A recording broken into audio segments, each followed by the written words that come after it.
Good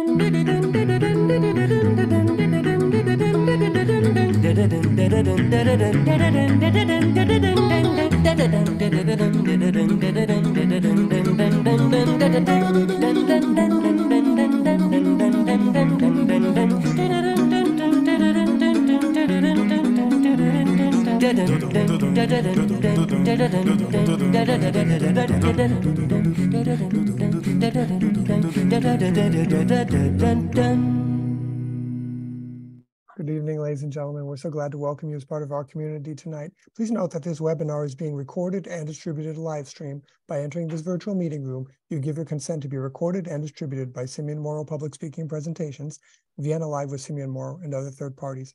If you prefer to not be recorded, please turn off your camera and microphone and/or go to the LinkedIn live video feed, the link to which I'll now place in the chat room. For a better experience, please turn off your microphone and set your video to gallery view. This show thrives on participant contributions, and all participants are encouraged to actively participate in this webinar by asking questions and making comments. To do so, please either write in the chat room, raise your hand, or turn on your microphone to say hi, and I'll be delighted to include your perspective in the conversation.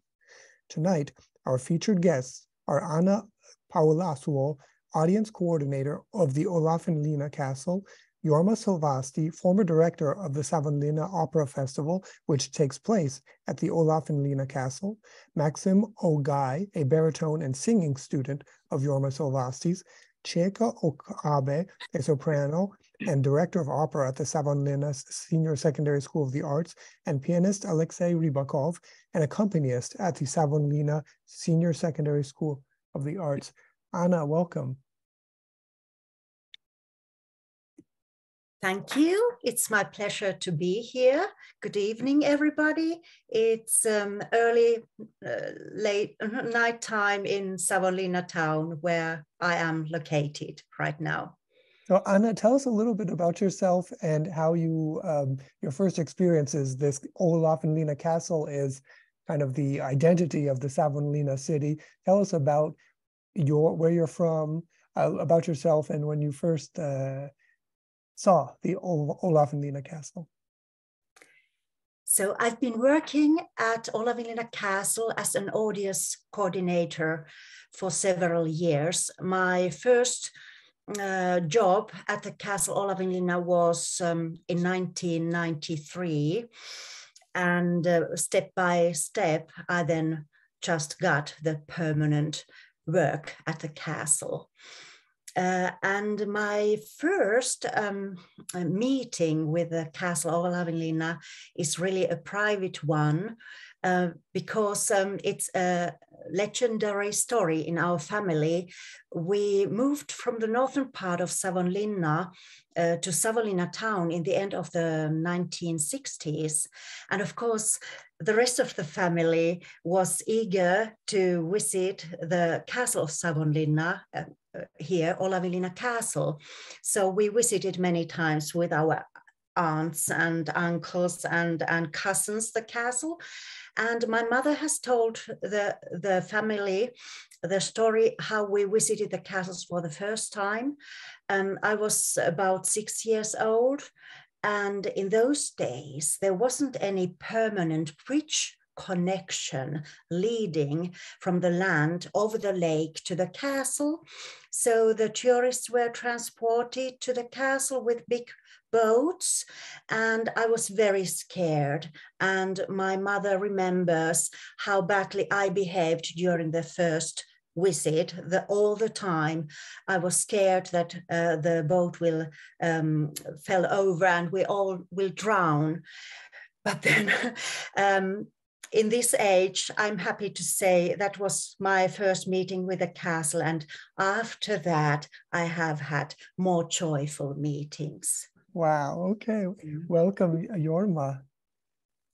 Good evening, everybody, everywhere. Would you please tell us, Jorma, a bit about yourself and where you come from and when you first saw the Olavinlinna Castle? Okay, so my name is Jorma Silvasti. Nowadays I'm a retired opera singer and the artistic director of the Savonlinna Opera Festival, and spending now time as a singing teacher and vocal coach for the youngsters. like Maxim, who we're going to get to know this during this program this evening. So my memories about Olavinlinna, they are quite similar what Anne just told, except I wasn't crying. Okay. It was a real adventure for the young boy to see this beautiful castle, and of course later through my work as an opera solist and artistic director, I got quite good to know the castle with all the specialties it has. Okay, welcome, Chieko. Good evening. My name is, pardon? Yes, my name is Chieko Okabe-Silvasti. Originally, I'm from Japan, but living in Finland over 30 years.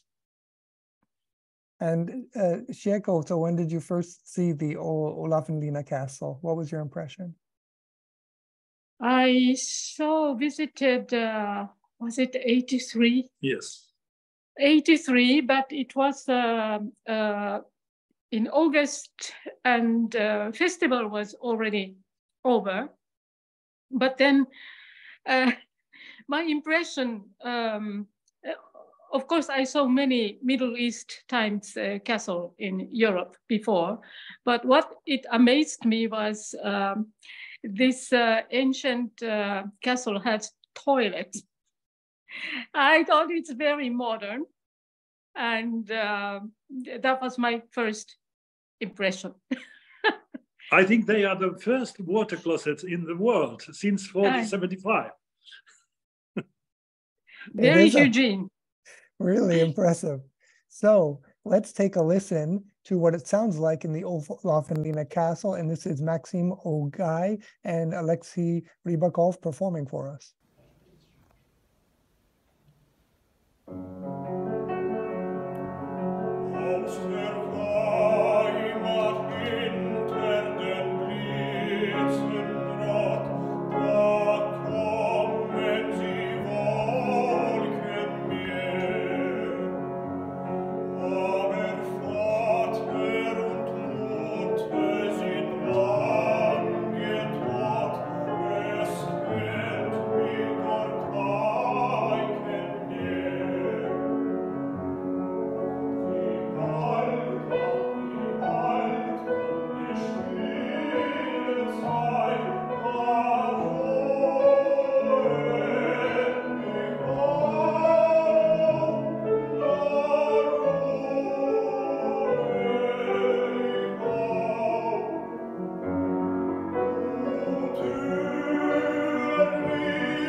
Okay, fantastic. So I'd like to turn it over now to our tour guide for the evening, Anna Paulasuo.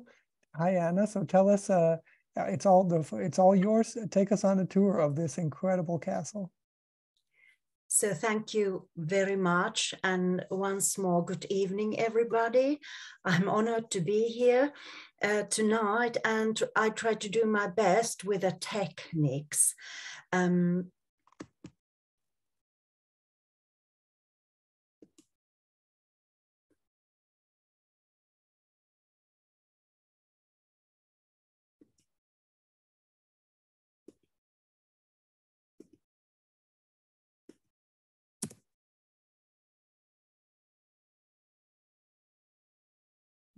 We see it just great. So, welcome to a little journey to Olavinlinna Castle. And before I start, I also send you all greetings from the keeper of Olavinlinna Castle, Mr. Jouni Marjamäki. Unfortunately, he couldn't join us tonight, but he helped me a lot with this slide show. And now I hope I can scroll my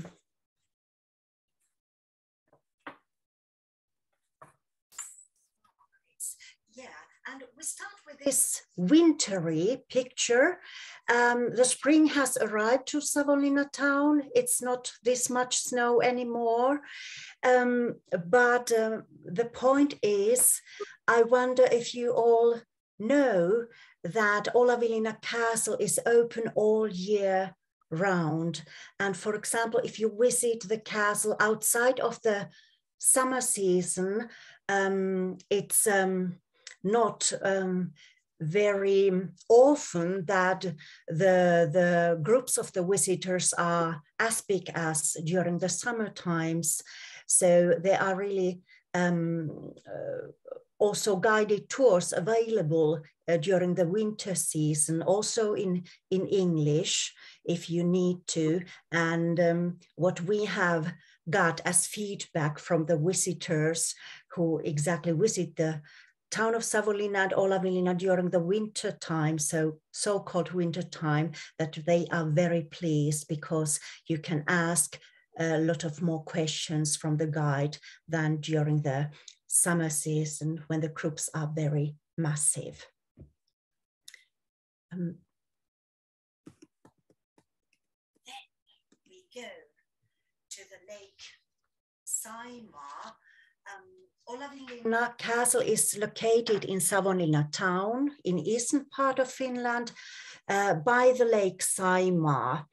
And this great Saimaa lake with its labyrinth of waterways was since the ancient times really very important for the inhabitants around of this Lake Saimaa to connect the people. And in this picture, which is just a copy from internet, we don't see the whole Lake Saimaa, but I hope you get the idea how large Saimaa Lake is. It's actually the fourth biggest lake in Europe. Today, I think the most of the people appreciate very much how clean and pure the water in the lake is. And I wonder if you know, there is one other special thing to be grateful for, and that is the Saimaa Lake ringed seal, in Finnish Saimaa norppa. So this seal is one of the most endangered seals in the world, and the population is now about 400 norppas, and the most of them are really living in the surrounding lakes of Savonlinna town. So it's possible, for example, when you visit the opera festivals in summertime, to see these great animals swimming in the lake near to the castle. The Lake Saimaa is also very important in our modern world, in the cooperation with museums. So now in about 2 years, there have been a cooperation with several museums which are located by the Lake Saimaa. And our idea is, together we are stronger as museums, and together we believe we can also make changes and provide more sustainable future for the museums, and of course for the visitors in our museums.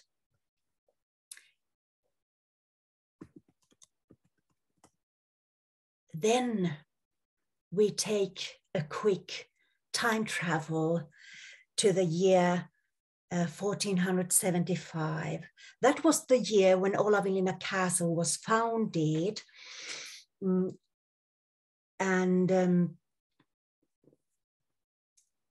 It was originally a military fortress, and it was located on the very eastern and restless part of Sweden, because in those days there wasn't any totally independent state called Finland. I assume you know this historical fact. Finland was connected to Sweden and to other Nordic countries. And exactly the location of Olavinlinna was to defend the crown of Sweden and to secure, so to say, the status quo of Swedish crown, and first of all, also the Western Church in the eastern, quite restless borderline of between Sweden and the Empire of Moscow and Russia. The surroundings of the castle were, during the late medieval times, when the building works were started, quite scarcely inhabited. The founder of Olavinlinna Castle, he was a Danish knight, and his name was Erik Axelsson Thott. When we think on this fact, we can say that since the beginning of the story of Olavinlinna Castle, it has been a Nordic and also an international platform, so to say, because also among the building workers of Olavinlinna Castle were, for example, Swedes and Finns, but also a lot of Baltic people. Nowadays, many of modern people are so interested to learn more about their private heritage, their families, and that is super fine, because who knows, maybe some of us here who are present now have had ancestors working as building workers or other workers at Olavinlinna Castle, probably totally anonymously, but we'll wait if you are interested to study your family history and heritage, if you get any information about these facts. Originally, Olavinlinna Castle had 5 towers, and in this picture, which simulates the modern times, we can see the 3 preserved towers. Here on the left, the Western Tower, the bell tower. The name means in the beginning, probably there was a solar bell on the top of the tower. Later, maybe some alarm bells. That's pointing out the name, the history of the name bell tower. As next one, we have the chapel tower, where the original chapel of the castle is. Maybe later we take a little look into the chapel in this presentation. And the 3rd tower is the so-called cannon tower. Then, of course, I'd like to present you our organization. Olavinlinna has been always a statal place, so under a statal ownership.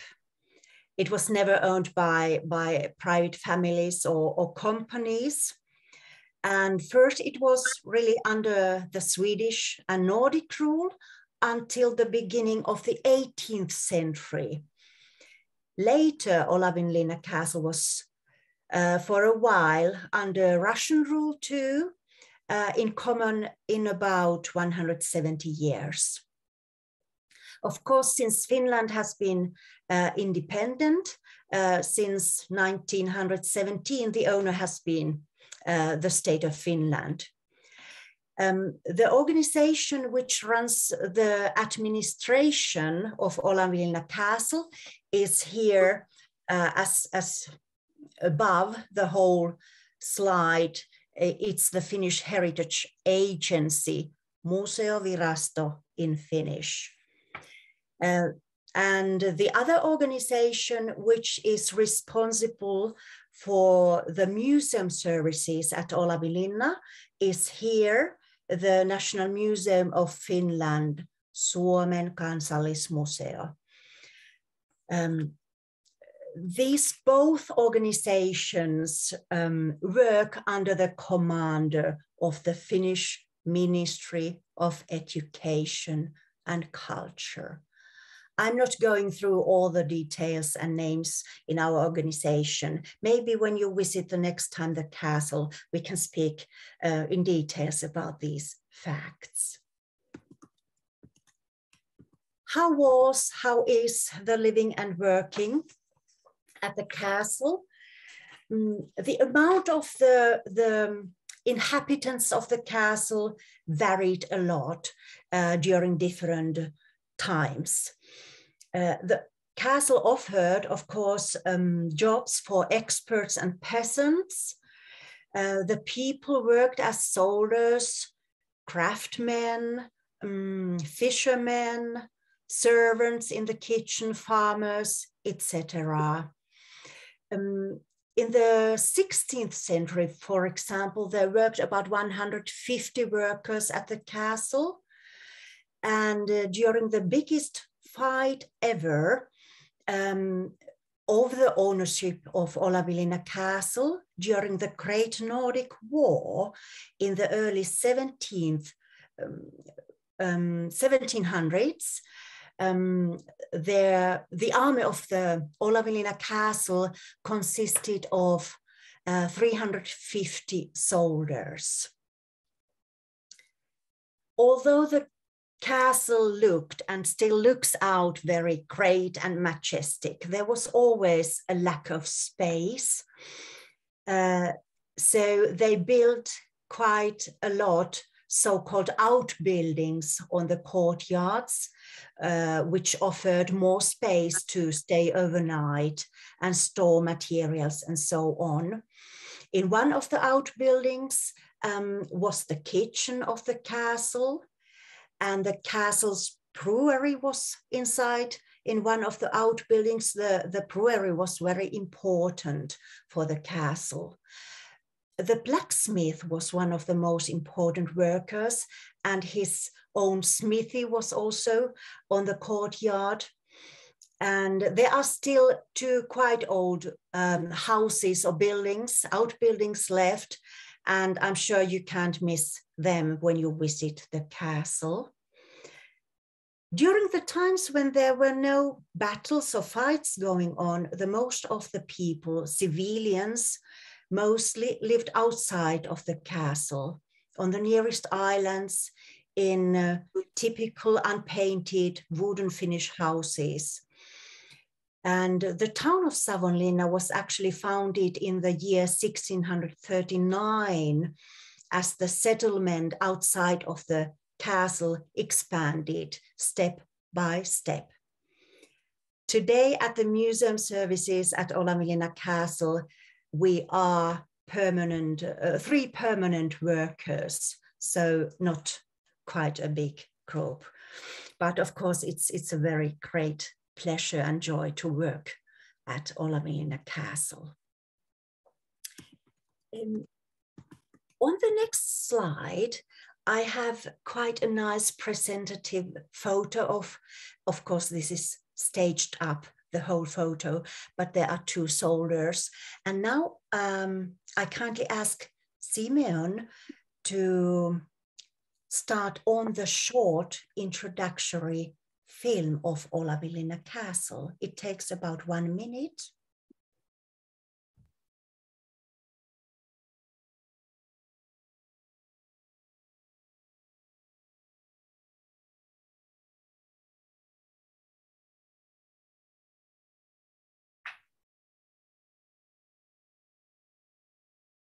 So this is another film, but I think I can explain you. This is how the first castle looked out with 5 towers, without any roof constructions on the top of the castle. And what is important here, what we can see, the lake was surrounding the castle. And then a quick step to the 18th century. So you notice right away that once upon the time the castle was painted white even. So when there were no battles, the inhabitants of the castle had some time to decorate the castle and the rooms, of course.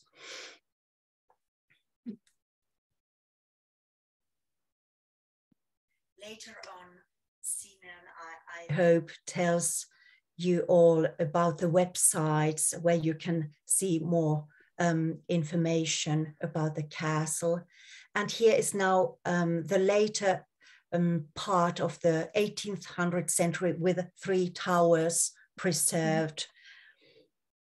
So this model of the castle is quite near what we have preserved of Olavinlinna nowadays too, only 3 towers.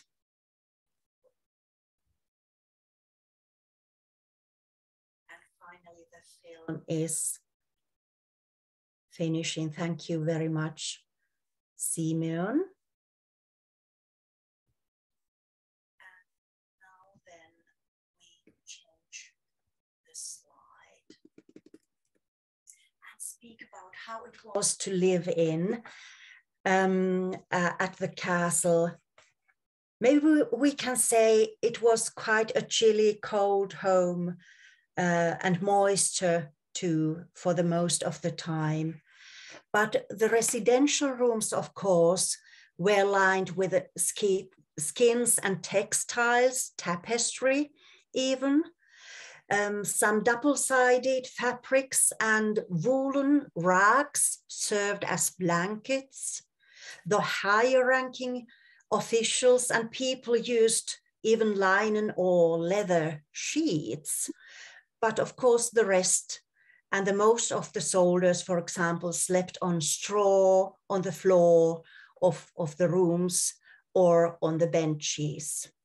On the left side, we have a photo presenting one of the living rooms in one of the towers, and the door on the left side is open to one of these exciting toilets. Chieko Okabe-Silvasti was telling us in the beginning. I didn't want to show a picture of the toilet. You need to visit the castle live. Would you be able to show us again? Share your screen again? Oh, sorry. Okay. We want to see this toilet. Of course, of course. And now, here, and share the screen. Sorry about this. Do you see it now? Now we see it, perfect. On the left side, one of the living rooms, and really on the left, the door is a little bit open to one of the toilets. Excellent modern things in the late medieval times. And on the right side, we can take a look into the staircase. The most parts of the staircases inside of the towers are very original ones. And what is the unfortunate things about the circumstances inside of the castle, and especially about the staircase, is it's very hard to make this old fortress accessible. But I think we have to understand the historical view of this fantastic castle. As next one, here really in Savonlinna town, it's the late evening.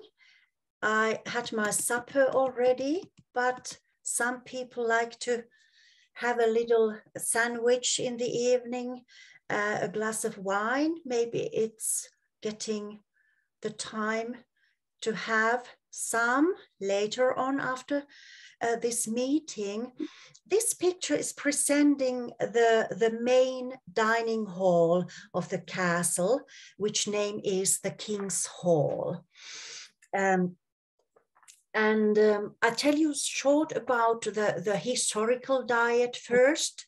It was based mostly on grain and fish, with a little supplement of vegetables like onions and carrots. The servants ate mostly bread and fish. Beer was an important drink at the castle. I mentioned you earlier about the beer brewery, how important factory it was. It was located in safe on the courtyard of the castle. A soldier's daily ration of beer in the 16th century at Olavinlinna Castle was about 4 liters. Then spirits and fine wines, foreign wines even, were served on feast days and of course for dignitaries and, for example, to the commander of the castle and other important men of those days working at the castle. The restaurant of Olavinlinna Castle is working nowadays too. It is a special company, and with help of this company, it's possible to organize events and even private parties with food and drink services at Olavinlinna Castle all year around.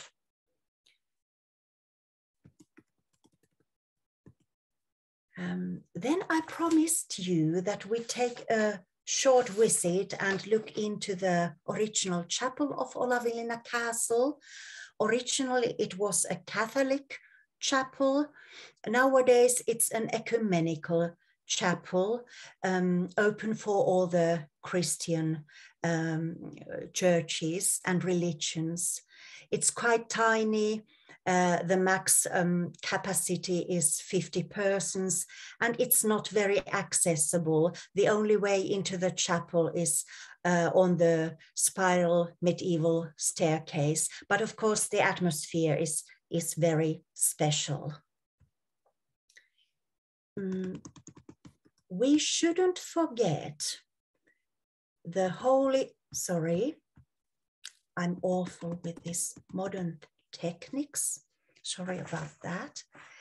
We shouldn't forget the holy patron of the castle, Saint Olaf.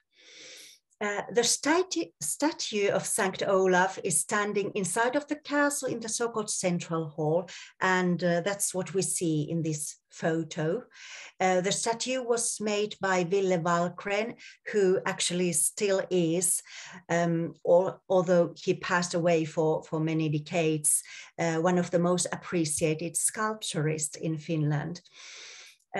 Olaf Harald's son was a Norwegian Viking king, and he died probably in the year 1030 after he was injured severe in the battle in Stiklestad, which is nowadays a famous little village about 100 kilometers north from Oslo in Norway. Olaf Harald's son, he was a Christian king who spread exactly Christianity in the Nordic countries. But of course, we can just make a guess which kind of methods he and the Viking soldiers used when they spread up Christianity. They were not probably very human methods, but altogether, the Christian king, Olaf Harald's son, became very soon after his death one of the important saint patrons of the Catholic Church.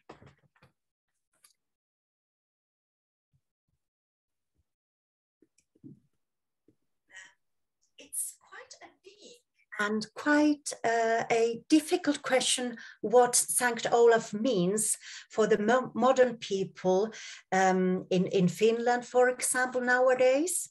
Maybe we make another meeting for that theme later, but at least from the point of view of the historical heritage, there are the so-called Sankt Olaf pilgrimage ways and paths available also in the area of Finland. And here is just an introducing map about the paths and ways.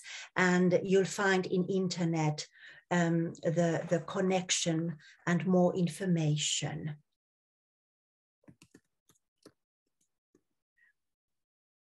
Then we fly on in time, and we are now in the late 19th century.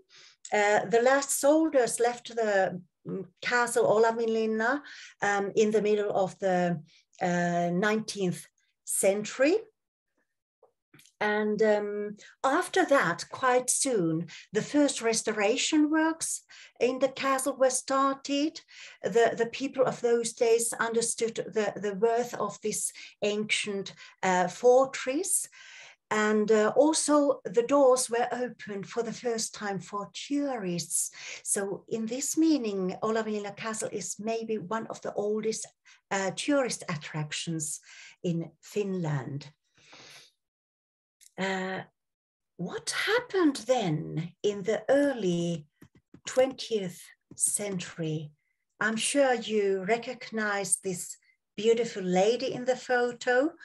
Opera singer Aino Akte, she visited Olavinlinna Castle in the early 20th century with her husband of that time, and she just fell in love with the scenery, with the picturesque little town of Savonlinna, the lake, the nature, and of course with a historical castle. And probably as a professional singer, she also started to sing somewhere on the courtyards of Olavinlinna and noticed right away how excellent the acoustic is. This great, powerful lady organized the first so-called opera festivals in summer 1912.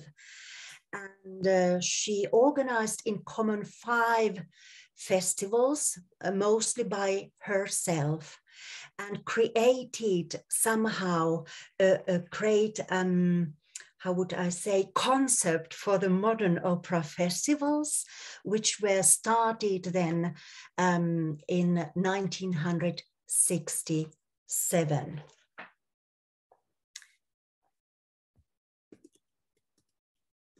On these last slides, I'd like to present you how the great courtyard, which is the platform for the festivals in summertime, looks out on the left side on the photo during the season outside of summer.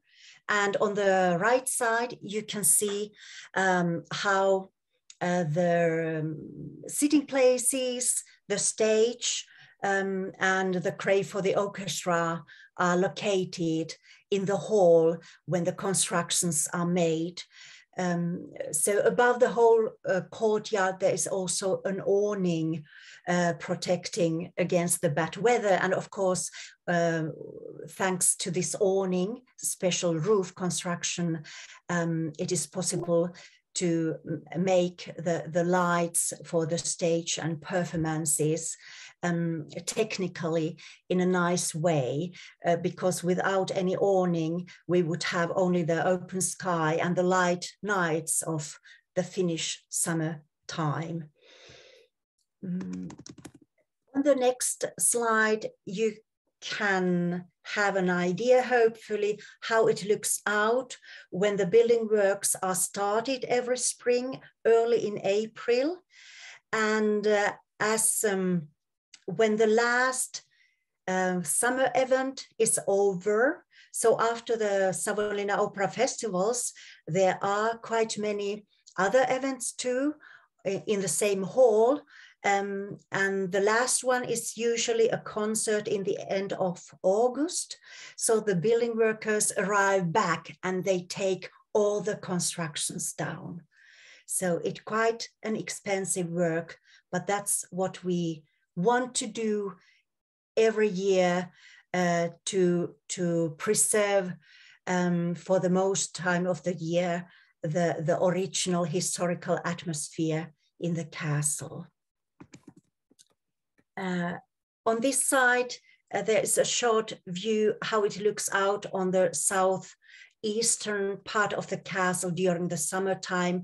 Down on the right, you can see a piece of the awning, the roof construction, which is above the concert hall. I don't have many slides anymore. In our audience work at Olavinlinna Castle, we concentrate, especially in this year, for example, to work with new audiences, for example, with immigrants. And this photo was taken in March this year. We had a company from Helsinki. The name of the company is Kari and Ronnie Martin Company. And the artists who are working for this company have different kind of backgrounds. I suppose you can see it clearly in the photo here. They made fantastic performances in March at Olavinlinna Castle for the audience, which were schools from the eastern part of Finland. And these school children were in the age of 15 and 16 years, not typically a very easy audience to connect with. But so far, all the feedback we got from these young people, school children who participated in these performances has been just very positive.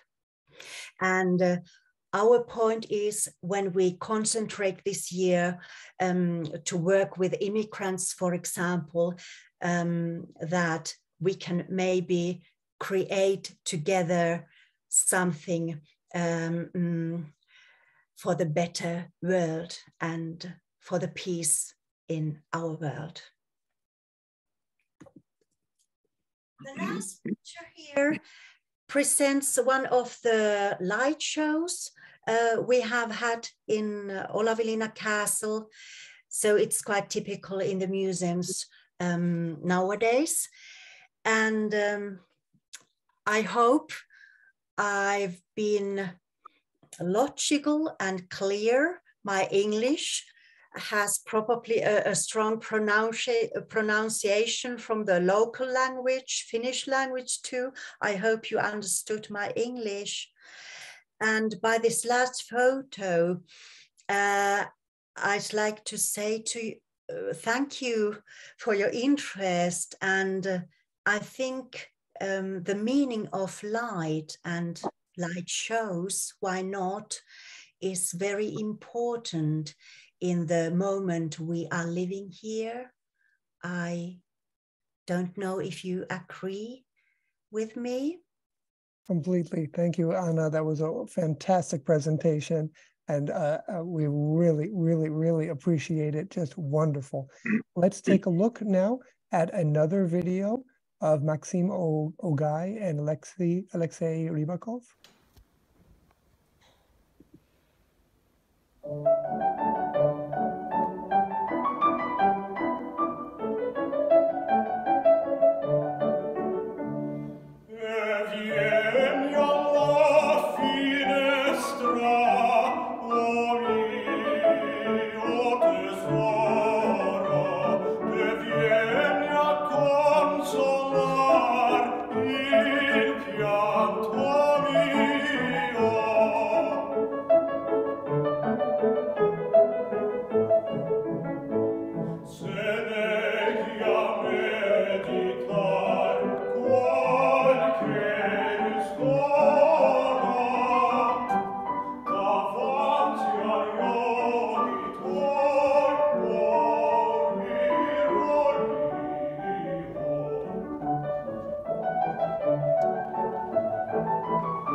Fantastic. So Jorma, I'd just like to check in with you and Chieko, because I understand that, as Anna was saying, the castle was first inhabited by a knight, and that it turns out that we have the privilege of welcoming two knights to our show tonight. And so I would like to show the medals. So can you tell us about these medals, Jorma? Okay. Oh, this came a little bit surprising. Well, these medals are provided by our president for the lifetime work in culture life in Finland, and also to make Finland known abroad about our work in the culture region. So it's well, maybe Chieko can. I think Chieko was quite surprised, since she wasn't expecting this kind of medals, since she's not Finnish. So do you have any comments concerning this? Well, maybe our ancestors. I come from the most powerful, how do you say, general back in 16th century in Japan, and our ancestor was one of, this clan's samurai. So maybe, and also Silvast was also knight. So maybe we both have this kind of gene. But I must say, without Savonlinna town and this castle somehow, at least I personally, I feel Savonlinna made us to receive this honor. And so in many ways. So these are two medals of honor. One is Medal of Knight of the Lion, and the other is Knight of the Rose. Which one is yours and which one is Jorma's? Well, they are both provided by the White Rose community, and the white one belongs to me, and the left for Chieko. And the Chieko got this medal this year, and I think the key issue for that was that she's been working so much for the connection between Japan and Finland in every way, not only in culture way, and of course personally I'm also so happy that she could achieve that, and she's doing all the work in our family. Oh no. And Jorma also in many ways the youngest tenor who presented in many meaningful productions all over the world. So he and Chieko, and Jorma, so tell us, because Anna's presentation showed us that Finland is really, it's a new place, it's a new nation, very since 1917 or whichever year, and it's really based on this cosmopolitan ideal of these. It's right between Russia, between Sweden, and you are right there on the border. And so tell us a little bit about now meeting Aleksei and meeting Maxim, and this, as Jorma was talking about Chieko's work, bringing Finland into the world, you're also bringing these new, how shall I say, this talent to Finland, these new extraordinary young people to become part of the community. Tell us about that in your work that you're doing clearly as a new modern kind of knight. Well, in my case, it was all the time for me so clear that after I have finished my professional career as a singer,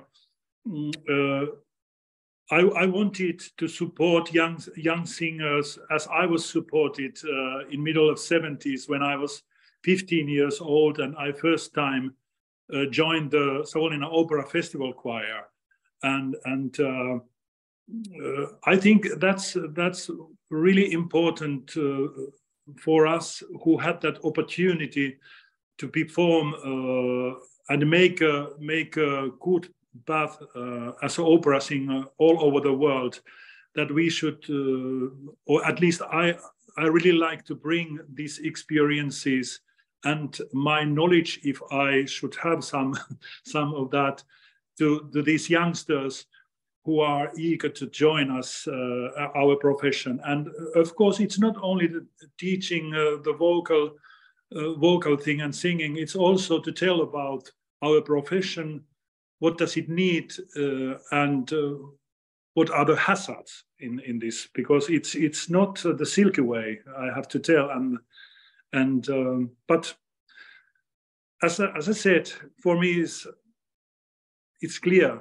I was so lucky when I was an age even younger than Maxim and Aleksei to have this support, and now it's my turn to give it back. So, yes, Chieko. Yes, about Maxim, I don't know if he really knows about it, but 2009, Jorma was chairman of a jury of one of the very important international singing competition in Helsinki. And one of the finalists was the youngest baritone from Astana, capital of Kazakhstan, from where Maxim comes from. And Jorma and the general secretary, they wanted to support this young finalist further education in Finland, but in many reasons it didn't work out. And nowadays he's a artist director of Astana's Opera House, where Maxim's parents are working.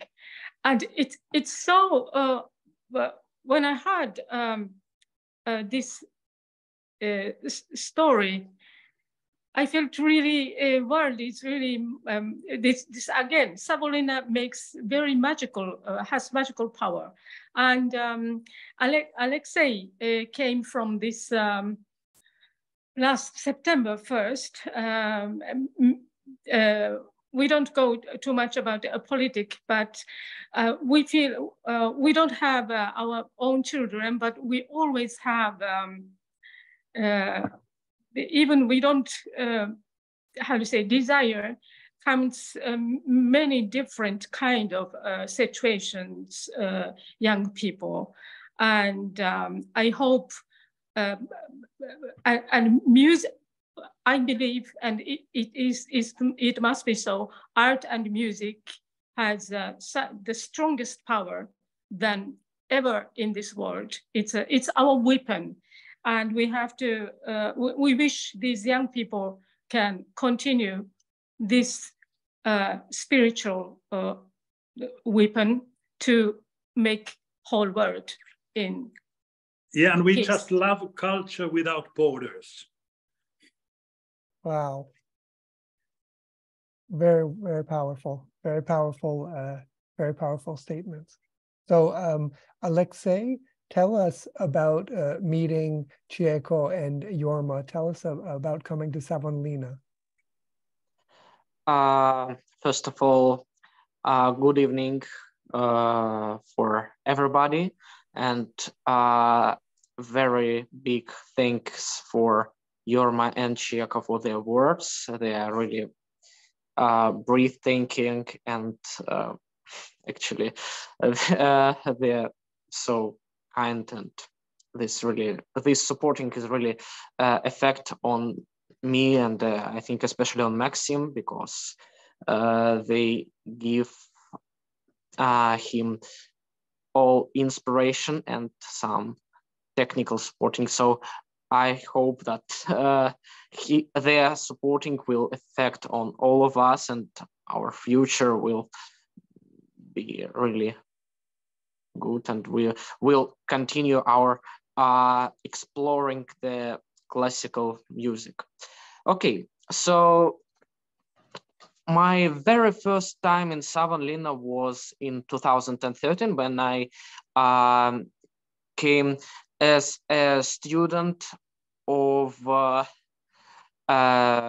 language camp, which was taking in Punkaharju, and we had an excursion tour to Savonlinna, and especially a boat trip where we seen the Simon Nope, and then actually we had an excursion in Olavinlinna Castle. So my first impressions were really great, and I really love this place. So the first meeting of Jorma and Chieko was at the end of September of previous year. Actually, thanks to Maxim, who was and actually is the student of Music College in English in Savonlinna, and he said that do you want to go to my lesson to listen? And actually, I really wanted to look how Finnish musicians and actually Finnish music teachers work, and what are their methods, and lots of things that I really would like to learn. So we went to Savonlinna to Maxim's lessons, and I started to listen, and in one moment Jorma said, "And who is this guy?" And I introduced myself as a pianist, and Jorma said, "Welcome to the piano, please play something.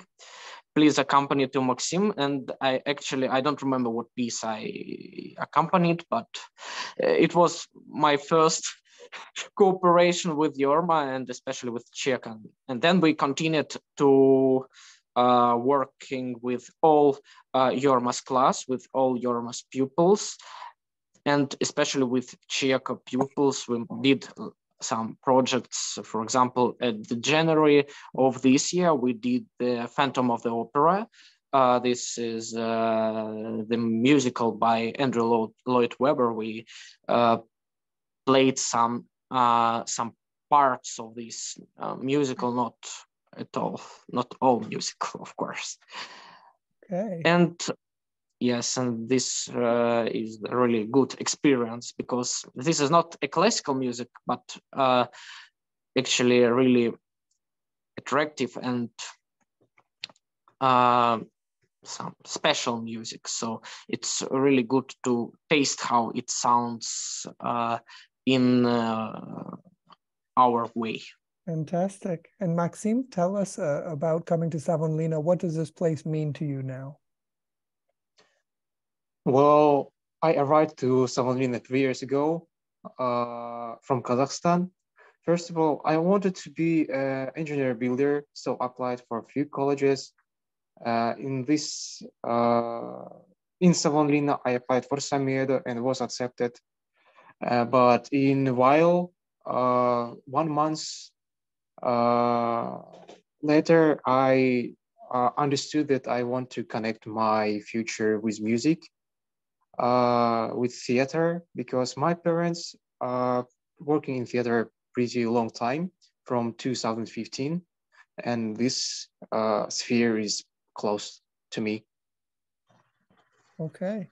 And Maxim, let's start with you, and then Aleksei, as our final words. Tell us what does it mean to you to have the support of Chieko and Jorma? Who is first? I don't know, Aleksei. Oh, okay. Maxim. I think Maxim. Okay. Well, it's really grateful, as said Aleksei. I appreciate that Jorma and Chieko support me. They always give me some opportunities. For example, last year, Chieko gave me information about work in Olavinlinna Opera Festival. So it was a really nice experience. And in some time, Also, I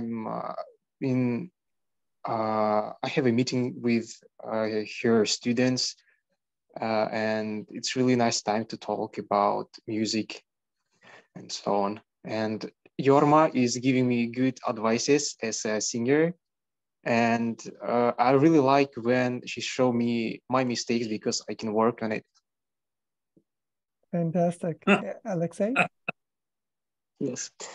I'm not a vocalist, as everybody know, but actually, as a pianist, I can say that working with vocalists, especially, this is one of sides of pianist's profession, because you can work as a solo pianist and as a chamber musician and as a accompanist and as an opera coach.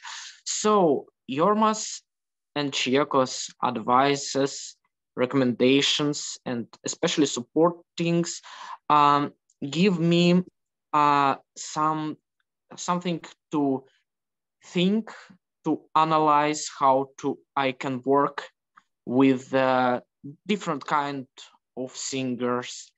And actually, I hope that after this working, my accompanists and the chamber music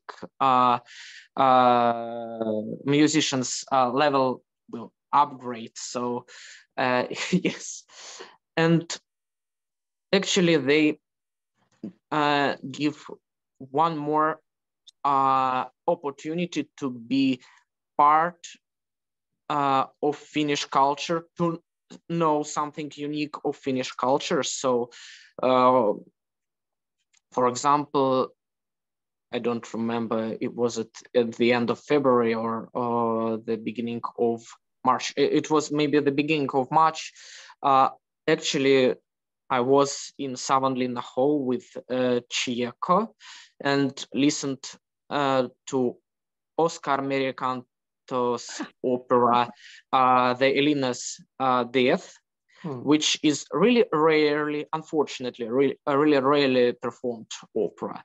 And this shows that Finnish culture sometimes isn't widely showed, unfortunately. And maybe our mission to show the positive and especially not positive and very good and great side to maybe not to all Europe, maybe to all the world, because actually some piano works by Finnish composers, not only by Jan Sibelius, are really technically and professionally good. So I started to, for example, I started to play some works by Finnish composer Heino Kaski, and it's really great pleasure to see this music, to touch this music, and I hope that maybe someday Heino Kaski's name will know in all the world. Fantastic.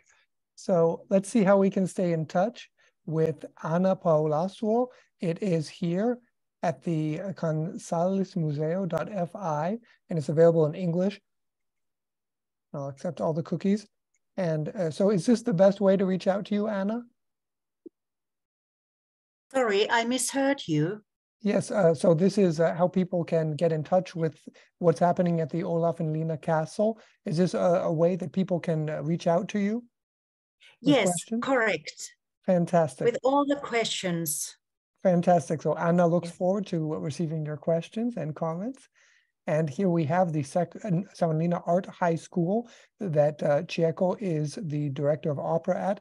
And people can reach out to you there. Chieko, under contact information, is that right? Yes, of course. Fantastic. And we have to reach out to Jorma, the city of Savonlinna, savonlinna.fi. And you can reach out even to the mayor. People can reach out to you, Jorma, if they have questions or comments. Perfect. Fantastic. So Thank you so very much to Anna Paulasuo, Chieko Okabe-Jorma Silvasti, Maxim Ogay, and Aleksei Rybakov.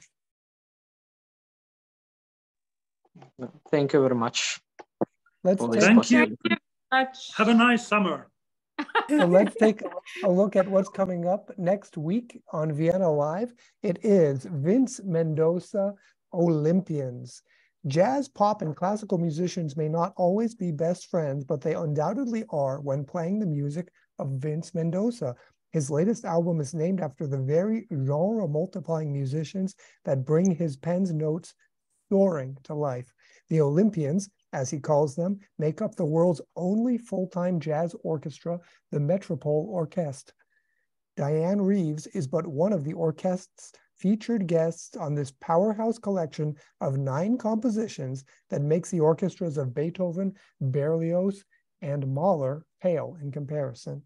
Come welcome Vince Mendoza to our show, and let's get a glimpse at a symphony of modernity. As always, all information about upcoming shows may be found at www.simeonmoro.com. Once again, that is next Wednesday, Vince Mendoza Olympians. Again, thank you so very much to Anna Paulasuo, to Jorma Silvasti, and Chieko Okabe-Silvasti. Thank you so much to Maxim Ogay and to Aleksei Rybakov. Thanks very much to Agnieszka and Benoit Rivolet and Victoria and Frederick Mulligan for their support of this show. Most of all, thanks to you, our participants, for making this all worthwhile. From Savonlinna, Finland, and New London, New Hampshire, goodbye, and see you next week. Thank you. Goodbye. Goodbye. Bye. See Thank you in Savonlinna. Thank you very much.